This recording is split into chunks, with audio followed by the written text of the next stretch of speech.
우리 함께 말씀 보겠습니다. 잠언 21장 1절로 3절까지 우리 함께 말씀 보겠습니다. 큰 소리로 함께 합독합니다. 시작. 왕의 마음이 여호와의 손에 있음이 마치 봇물과 같아서 그가 임의로 인도하시느니라. 사람의 행위가 자기 보기에는 모두 정직하여도 여호와는 마음에 감찰하시느니라. 공의와 정의를 행하는 것은 제사 드리는 것보다 여호와께 기쁘게 여기시느니라. 아멘. 우리 1, 2절은 지난번에 함께 봤었고요. 연결해서 봤었기 때문에 오늘은 3절의 말씀에 우리가 한번 집중해 보도록 하겠습니다. 제사라는 것은 하나님이 이스라엘 백성들과 함께 약속하신 것이었습니다. 그리고 이 제사는 하나님이 정말 중요하게 여기시는 것 중에 단연 으뜸이라고 할 수가 있는 것이었습니다. 그것이 바로 제사고 지금의 예배라고 할 수가 있겠죠. 이 제사가 얼마나 중요했는지 제물을 하나님 앞에 올려드릴 때에 절대로 흠 있거나 점 있는 것을 드려서는 안 됐었습니다. 그리고 반드시 깨끗한 걸 구별해서 드려야 됐었고 받으실 만한 것을 드려야 됐었습니다. 만약에 잘못된 것을 드리면은 하나님은 그 제사를 받지 않은 것으로 끝나는 게 아니라 백성 중에서 끊어진다고 하셨습니다. 예를 들면 제물과는 상관이 없지만 이 제사를 얼마나 하나님이 귀하게 여기셨는지 아론의 아들 나답과 아비후가 다른 불을 드렸다가 그 자리에서 바로 죽었던 사건을 우리는 알고 있습니다. 하나님이 이 제사를 그만큼 중요하게 여기신다는 거예요. 얼마나 중요한지 날마다 드리게 하셨고요. 절기마다 드리게 하셨고요.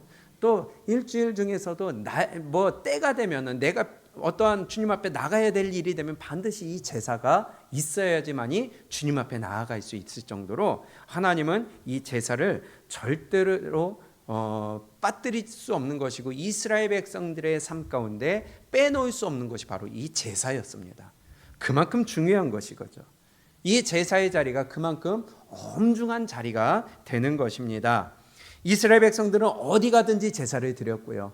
어떻게 해서든지 깨끗한 것으로 드리려고 했고요. 평생 이 제사라는 것과 함께 하는 것이었고요. 그들의 삶은 바로 이 제사와 함께하는 삶일 정도로 하나님은 제사를 중요하게 여기셨습니다. 그런데 이렇게 하나님이 중요하게 여기시는 제사임에도 불구하고 오늘 말씀의 3절에 보니까 제사보다 더 귀하게 여기는 걸 있다고 하셨어요. 한번 3절을 볼까요? 시작. 공의와 정의를 행하는 것은 제사 드리는 것보다 여호와께서 기쁘게 여기시느니라. 아멘. 하나님이 그렇게 귀하게 여기시는 제사임에도 불구하고 그것보다 더 기쁘게 받으시는 게 뭐래요? 공의와 정의를 행하는 것을 하나님은 더 기쁘게 받으신다고 합니다.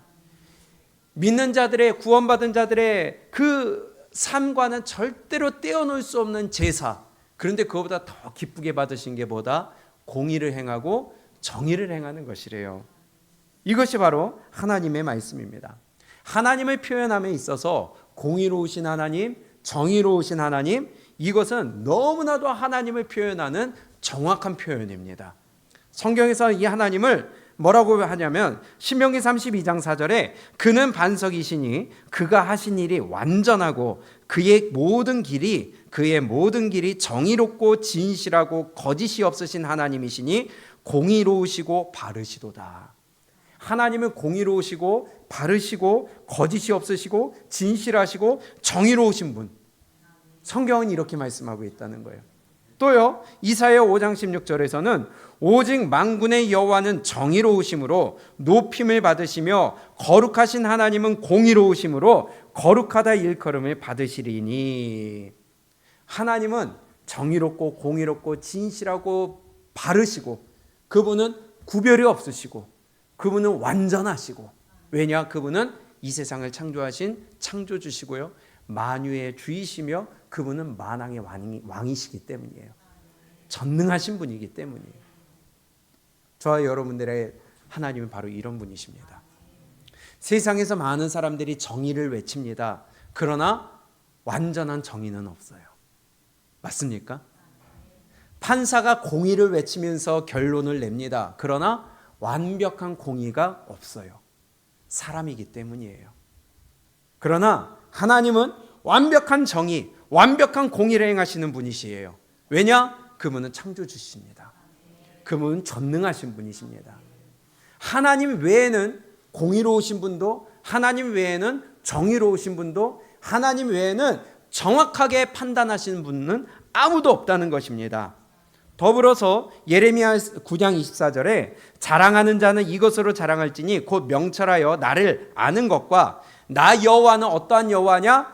사랑과 정의와 공의를 땅에 행하는 자인 줄 깨닫는 것이라. 나는 이 일을 기뻐하노라. 여호와의 말씀이니라. 하나님을 어떻게 하는 것을 기뻐하시느냐? 하나님은 정의와 사랑과 공의를 땅에 행하시는 줄을 깨닫는 자인 것을, 깨닫는 자를 기뻐하신다는 거예요. 그분은 완벽한 공의, 그분은 완벽한 정의를 행하시는 분이신 줄 믿으시기 바랍니다. 그래서 예수님이 이 땅에 오신 목적 중에서도 이렇게 표현하고 있습니다. 그 예레미야에서 이제 앞으로 이 유다의 자손으로서, 다윗의 자손으로서 한 공의로운 씨가 날 텐데, 가지가 날 텐데, 그가 이 땅에 공의와 정의를 행할 것이다. 예레미야 33장 15절에 그날 그때에 내가 다윗에게서 한 공의로운 가지가 나게 하리니 그가 이 땅에 정의와 공의를 실행할 것이라. 예수님이 이 땅에 오시는 목적 중에 하나가 구원하시기 위함도 있는데, 또 하나는 뭐냐? 공의와 정의를 이 땅에 행하시기 위함이라는 거예요. 예수님이 전하시는 그 말씀, 바로 그게 정의와 공의라는 거예요. 하나님의 결론부터 말씀드리자면 공의와 정의가 무엇이냐? 하나님의 말씀이 공의와 정의예요. 하나님의 말씀만이 정확한 기준이고, 하나님의 말씀만이 정확한 판단의 기준이고, 하나님의 말씀만이 정확한 심판의 기준이 된다는 것입니다. 하나님이 정의롭고 공의로운 분이시기 때문에 이 땅에 그의 백성들도 정의를 행하고 공의를 행하시기를 원하고 계십니다. 그래서 오늘 본문 말씀처럼 공의와 정의를 행하는 자를 제사 드리는 것보다 더 기뻐하신다는 거예요. 마치 내가 거룩하니 너희도 거룩하라 하신 것처럼 하나님이 공의롭고 정의로우신 분이기 때문에 너희도 공의와 정의를 행하라. 우리 모두가 이렇게 살아갈 수 있기를 원합니다. 그러면 공의와 정의가 무엇이라고요? 하나님의 말씀이에요. 그러면 너희가 공의와 정의를 행하라는 것은 하나님의 말씀대로 살라는 거예요.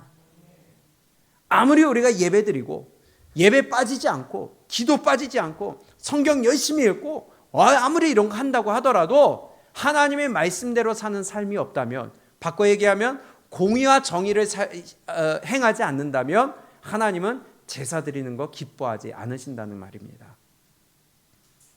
사람마다 생각하는 공의와 정의는 기준이 다를 수가 있어요. 그러나 하나님은 한 분이시고 그분의 말씀은 무오하시고 정확하시고 그분의 말씀이 정의고 공이기 때문에 그분의 말씀대로 심판하시는 그 심판은 어느 누구도 토달 수가 없다는 것입니다. 하나님이 우리에게 요구하시는 정의와 공의, 그것은 바로 우리가 말씀대로 순종하는 삶을 통하여 우리가 범죄하지 말라는 거예요. 죄짓지 말라는 거예요. 악을 행하지 말라는 거예요. 내 뜻대로, 내 가치관대로, 경험대로, 어떠한 세상의 방법대로 살아가는 것이 아니라 나를 쳐서 복종시키고 하나님의 뜻대로 살아가는 것. 아멘. 구별된 삶을 살아가는 것, 바꿔 얘기하면 거룩한 삶을 사는 것. 그게 공의롭고 정의를 행하는 삶이라는 것입니다. 우리 에스겔서를 볼까요? 어떻게 말씀하시느냐? 이 공의와 정의에 대하여서 드릴 말씀이 많지만 연휴를 앞두고 좀 간단하게 보고 마치도록 하겠습니다. 에스겔서 18장입니다. 에스겔 18장 5절을 볼까요?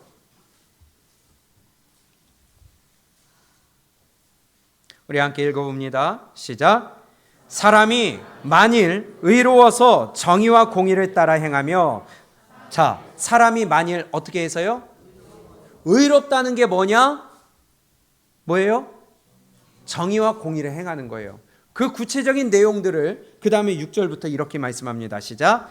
산 위에서 재물을 먹지 아니하며 이스라엘 족속의 우상에게 눈을 들지 아니하며 이웃의 아내를 더럽히지 아니하며 월경 중에 있는 여인을 가까이 하지 아니하며 사람을 학대하지 아니하며 빚진 자의 저당물을 돌려주며 강탈하지 아니하며 줄인 자에게 음식물을 주며 벗은 자에게 옷을 주며 별일을 위하여 꾸어주지 아니하며 이자를 받지 아니하며 스스로 손을 금하여 죄를 짓지 아니하며 사람과 사람 사이에 진실하게 판단하며 내 율례를 따르며 내 규례를 지켜 진실하게 행할진대 그는 어떤 사람이에요?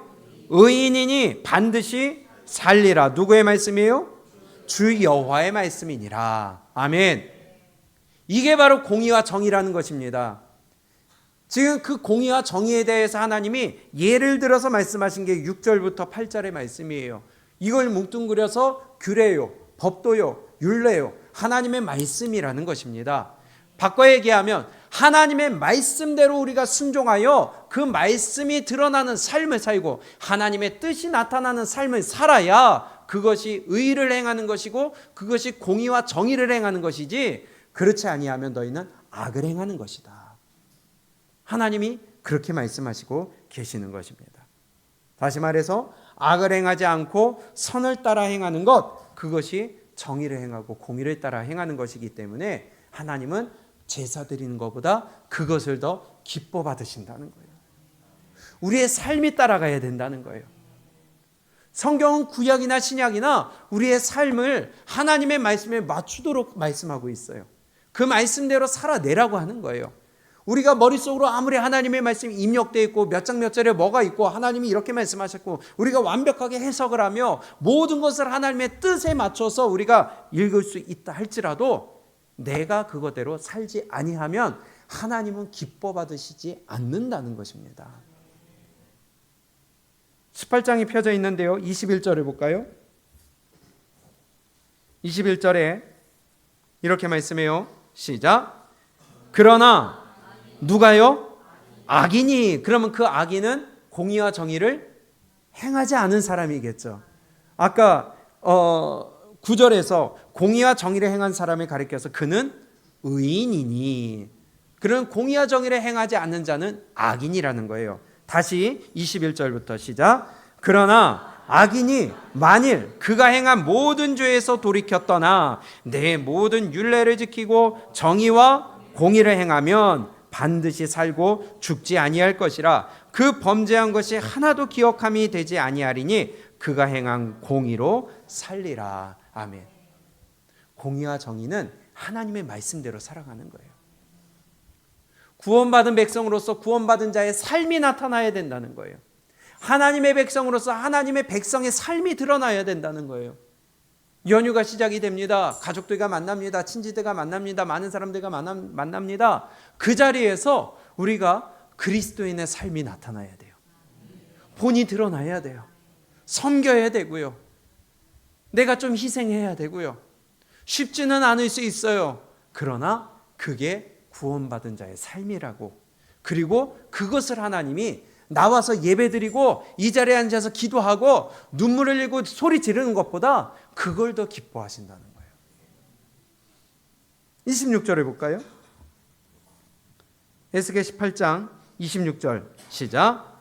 만일 의인이 그 공의를 떠나 죄악을 행하고 그로 말미암아 죽으면 그 행한 죄악으로 말미암아 죽는 것이요, 만일 악인이 그 행한 악을 떠나 정의와 공의를 행하면 그 영혼을 보전하리라. 그가 스스로 헤아리고 그 행한 모든 죄악에서 돌이켜 떠났으니 반드시 살고 죽지 아니하리라. 아멘.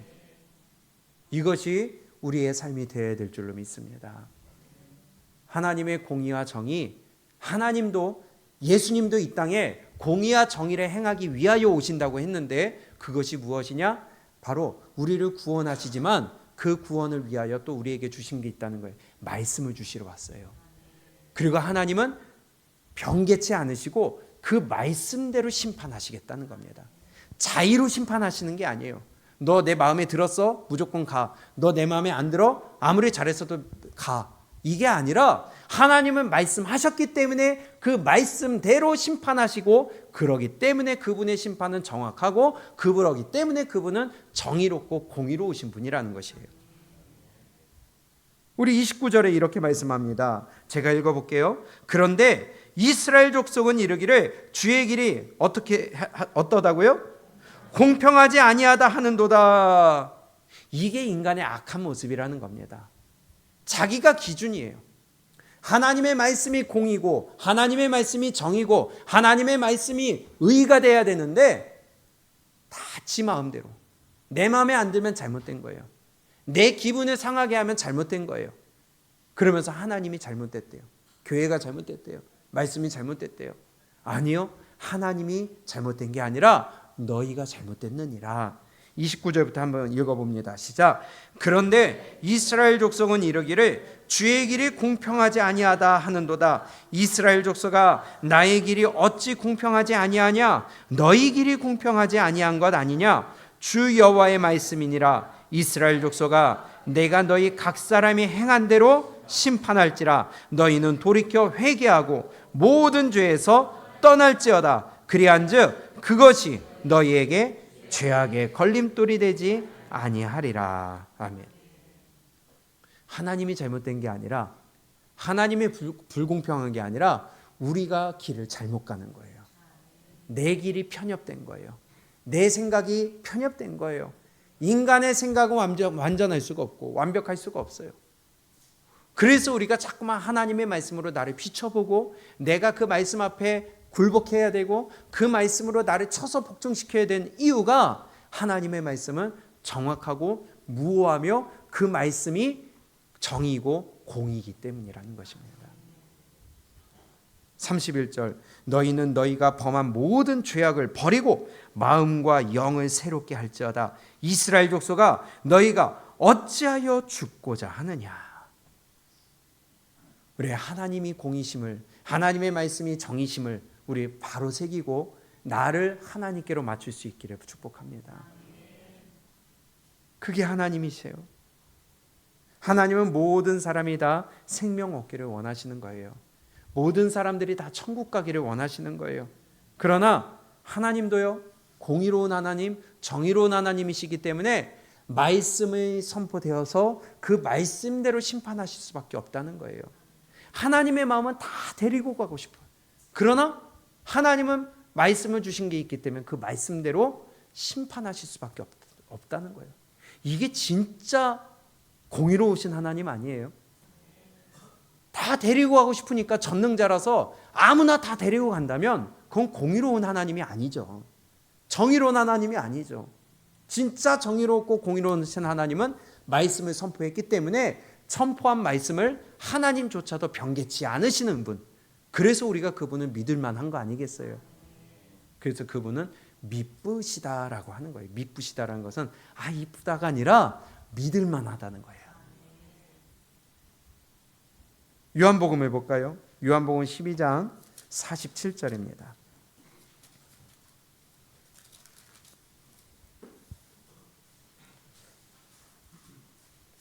참 위로가 되는 말씀이에요. 예수님이 이 땅에 오셔서 이렇게 이를 위하여 오셨다고 합니다. 시작. 사람이 내 말을 듣고 지키지 아니할지라도 내가 그를 심판하지 아니하노라. 내가 온 것은 세상을 심판하려 함이 아니요 세상을 구원하려 함이로라. 아멘. 얼마나 위로가 돼요. 이제 우리 안 지켜도 된대요. 얼마나 기쁩니까? 예수님이 이 땅에 오신 것은 하나님의 말씀을 지키지 않더라도, 순종하지 않더라도, 네 마음대로 살아도 내가 너 심판하려고 온 거 아니다. 구원하기 위함이다. 할렐루야. 맞잖아요. 지금 47절이야. 그것 때문에 오셨어. 맞아요. 아멘 하세요. 그것 때문에 오신 거예요. 우리를 멸망시키러 오신 게 아니라는 거예요. 그런데 뭐냐? 예수님이 멸망시키는 게 아니라 48절이 바로 이어진다는 겁니다. 이래서 하나님이 미쁘시고 믿을만하고 정의롭고 공의로우신 분이라는 거예요.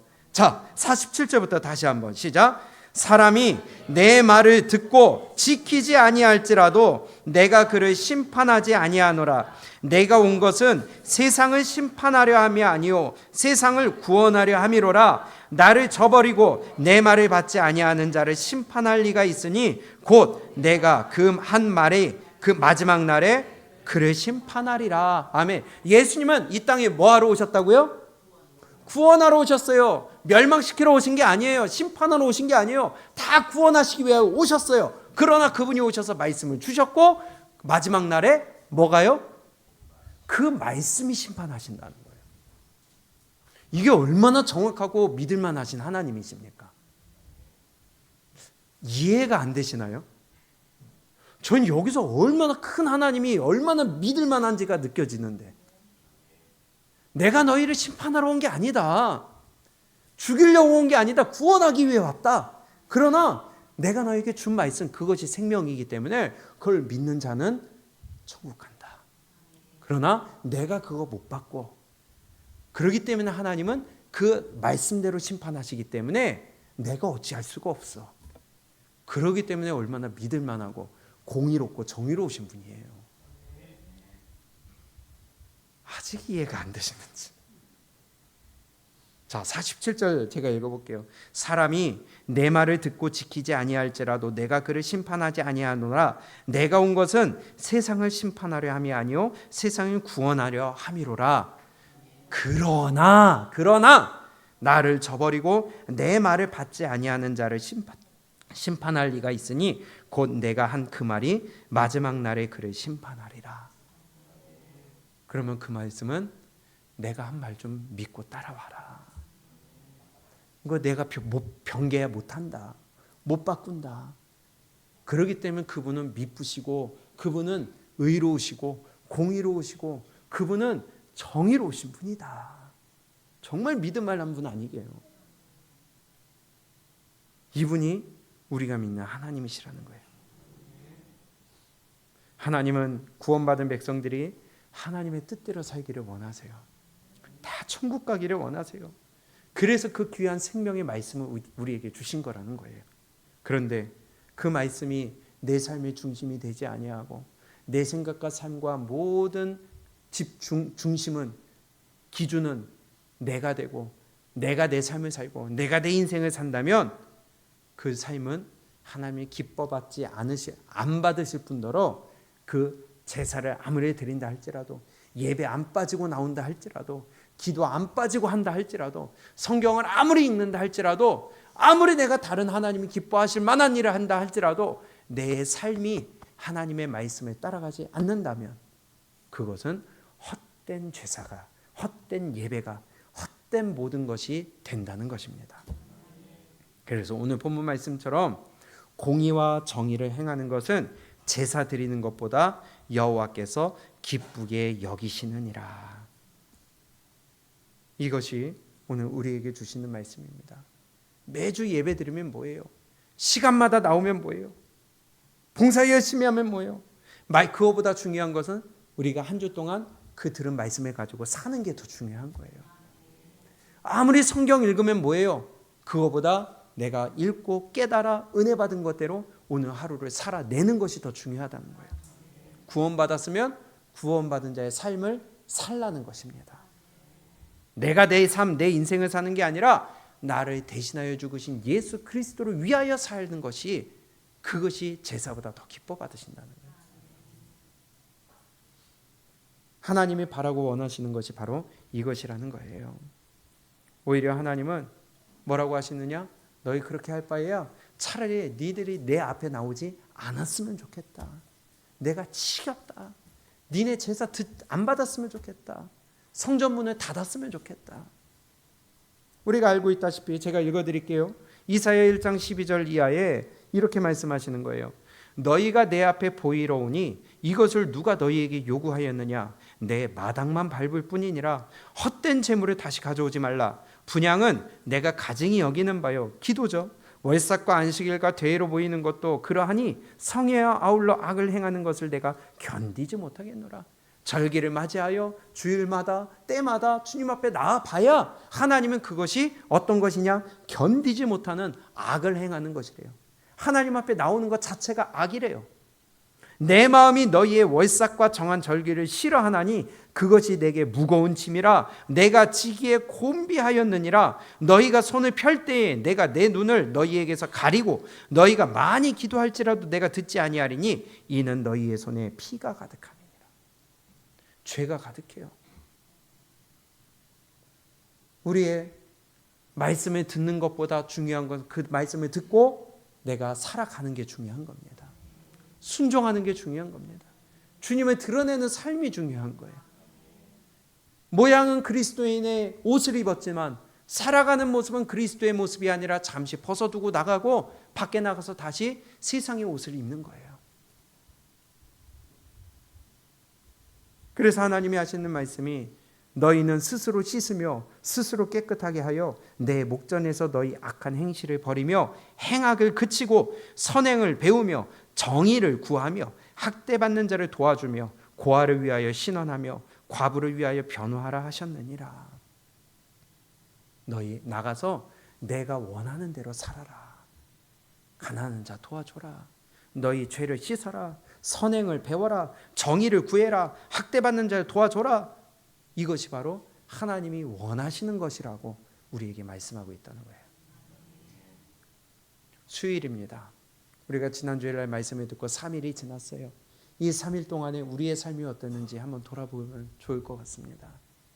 나는 진짜 그리스도를 드러내는 삶을 살았는지, 아니면 내가 내 삶을 살았는지, 내 삶의 주인이 예수님이셨는지, 내 삶의 주인이 나였는지, 그걸 보면 우리 예배를 하나님이 받으시는지 안 받으시는지 답이 나온다는 겁니다. 마지막으로요, 이스라엘이 왜 멸망했습니까? 아무리 하나님께 선지자를 보내고 또 보내고 부지런히 보내며 말씀을 주셔도 그 말씀을 듣고 돌이키지 않았다는 거예요. 도리어 우상을 섬깁니다. 음행을 행합니다. 악을 행합니다. 그렇기 때문에 그들이 멸망당했는데, 그러면서 빠지지 않는 것은 꼬박꼬박 또 제사는 그렇게 잘 드려요. 안 빠져요. 그것이 우리의 모습이 될 수 있다는 것입니다. 우리가 알고 있다시피 너희가 40년 동안 내게 제사를 드렸느냐? 너희가 그거 다 헛된 짓이다. 우리 요거 하나만 보고 좀 마쳤으면 좋겠어요. 아모스죠. 아모스 5장 21절입니다.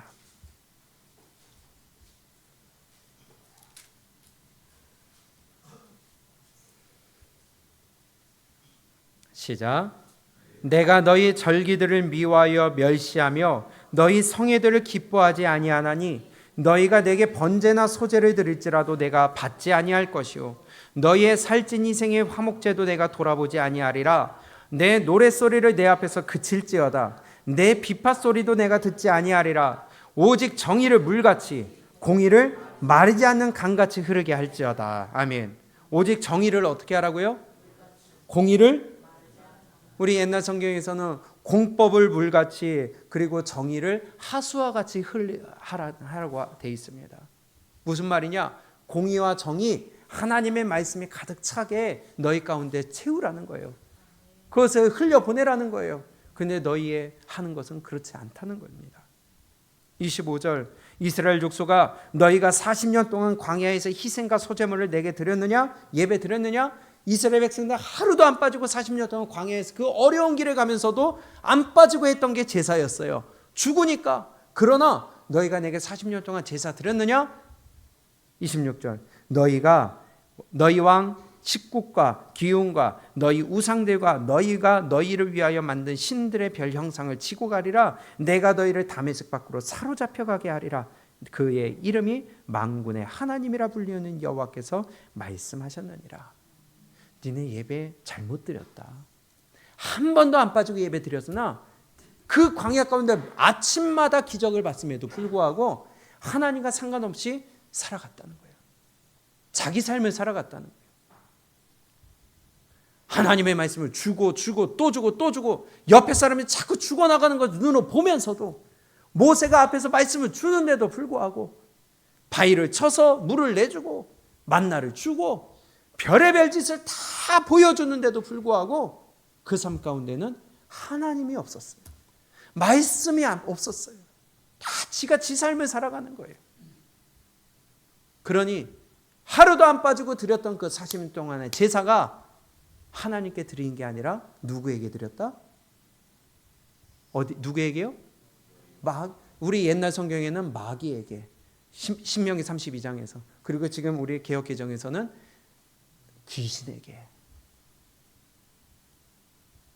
여러분, 우리의 삶이 과연 예수님의 말씀이 내 삶을 이끌어가는지, 내가 나를 이끌어가는지, 오늘도 작은 결정 하나, 내가 해야 될 것과 하지 말아야 될 구별과 분별을 과연 내가 내 판단과 내 기준으로 했는지, 아니면 하나님의 말씀으로 하나님을 먼저 우선순위에 두어 내 것을, 내 감정과 내 생각을 조금 뒤로 미루고 하나님의 것을 우선순위에 뒀는지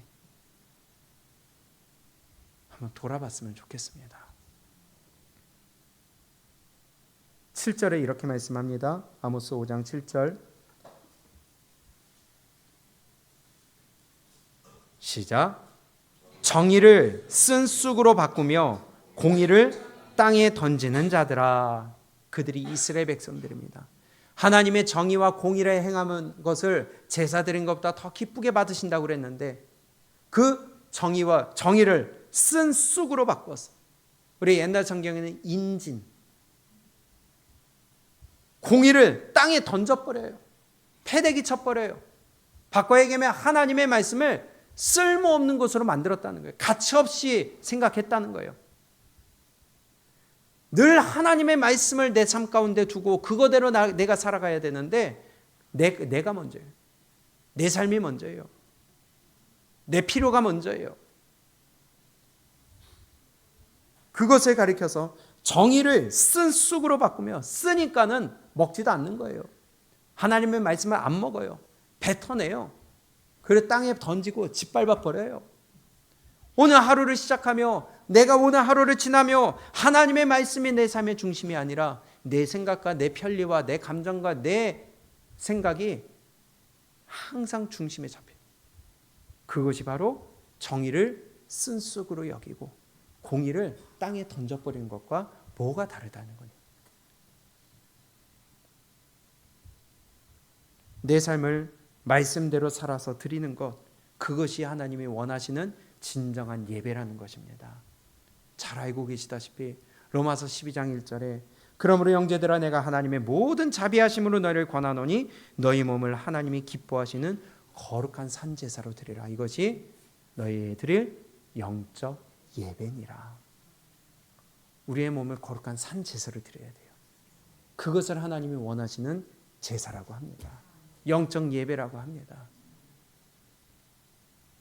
너희는 이 세대를 본받지 말고 오직 마음을 새롭게 함으로 변화를 받아 하나님의 선하시고 기뻐하시고 온전한 뜻이 무엇인지 분별하도록 하라. 그래서 오늘 하루도 내가 분별하여 내 삶의 주인이 내가 아니라 주님이 되시기를 축복합니다. 내 삶의 주인이 우선순위가 내가 아니라 내 생각이 아니라 내 편리와 어떠한 내 안위가 아니라 하나님의 말씀이 이끌어가는 하루하루가 되시기를 축복합니다. 내일부터 또 우리의 귀한 황금 연휴가 시작이 됩니다.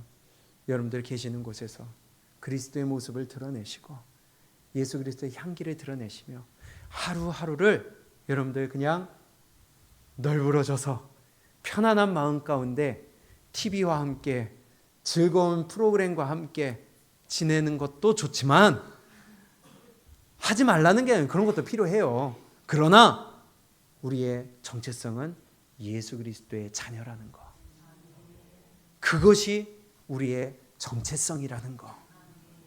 그러면 우리는 우선순위가 무엇인지를 올바로 새기고 절대로 우선순위에서 뒤로 물러나는, 옮겨놓는 이러한 악한 일이 우리에게 없기를 바랍니다. 오늘 말씀처럼 공의와 정의를 행하는 것은 제사 드리는 것보다 여호와께서 공의와 정의를 행하는 것은 제사 드리는 것보다 여호와께서 기쁘게 여기시느니라. 우리 잘 기억하시고 하나님의 말씀이 내 삶의 주인이 되시고 이끌어 가시는 원동력이 되시기를 주님의 이름으로 축복합니다.